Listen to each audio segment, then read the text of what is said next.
Hi everyone. Ito mo yung request mo kung paano ko ginagawa ang exercise ko dito sa gym park.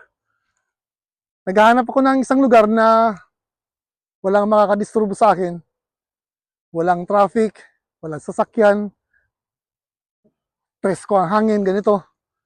Alright.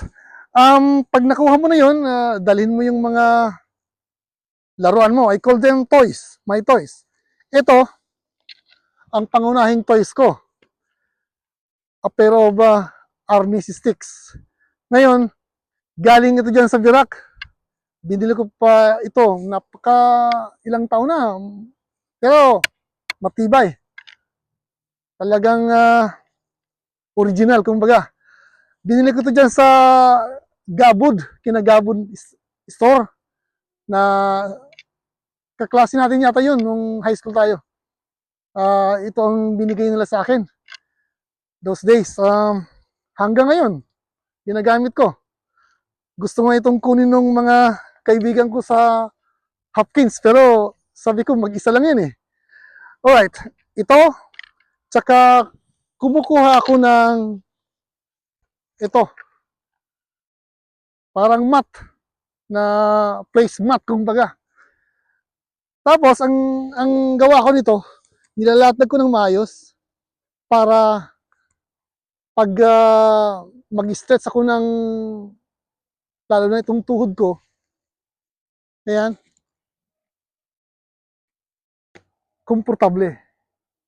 At saka kung gagawa ka ng exercise, dapat mag-warm up ko muna para condition ang sarili mo.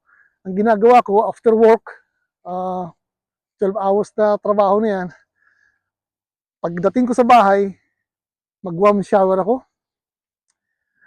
immediately, and then pupunta ako sa gym.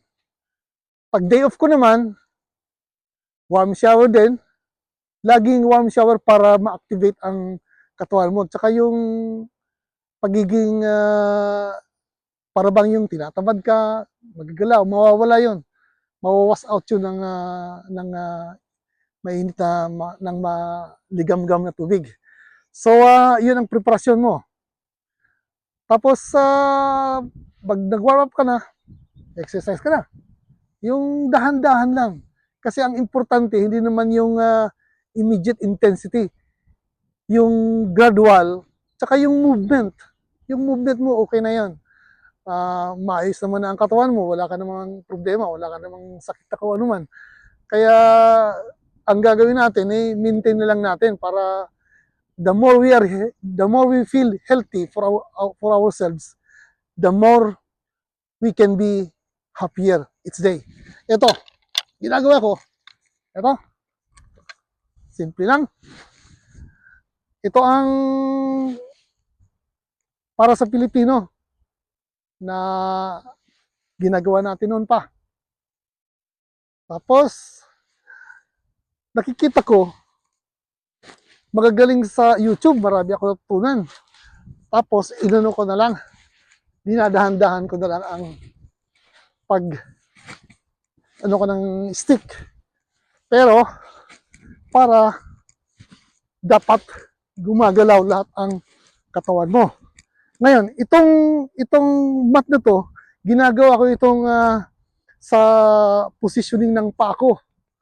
Kasi pag wala akong guide, pag ganito, wala akong guide, hindi naman talaga ako magaling sa, wala naman akong background sa martial arts. Kaya, kumukuha ko ng guide. Ang purpose nitong mat ko is to guide my leg kung saan siya pipisto. Let's say ganun. Tapos forward, hit, tapos atras, forward ulit. Ganun. Ito ang ginagawa kong baseline. Tapos, lahat ng direksyon, sa iba, ang ginagawa nila triangle. Siguro, ano na yun, hindi ko kaya yun, masyadong maliksi. Kaya, dito lang ako sa rectangle. Pero, nakukuha naman ng harap, tapos pag abanti ka, kuha mo naman ng side, abanti ka ulit, kuha mo na naman ng side. Pero, itong baseline. Minsan, nagtataka ang iba bakit ang dami kong, meron pa akong bonnet or beanie, tapos naka-gloves pa ko. Sabi ko naman sa kanila, ginagamit ko yun para ang koleksyon ng ng init ng katawan is pantay-pantay. Saka yung init ma-absorb nila. At pakiramdam ko maayos naman. Wala naman akong nararamdaman na disadvantage ng nakabini ka, naka-gloves at saka nakasapatos. Kaya ang importante sa ating lahat, number 1, ang pagsisigarilyo napakasama talaga sa katawan. Kahit sinong mga athletes dyan, kapag nagsigarilyo sila, nagdi-depreciate ang stamina nila. Tapos yung pagkain natin, yung tulog, importante din. At saka, isa pang natutunan ko, dapat maging magalang tayo sa kapwa natin. Disiplinado dapat para masaya lang ang mundo. Alright? Sige. Thank you. At ipagpapatuloy ko na rin ang exercise mo ngayong araw habang maganda ang sikat itong araw nito. Okay? God bless.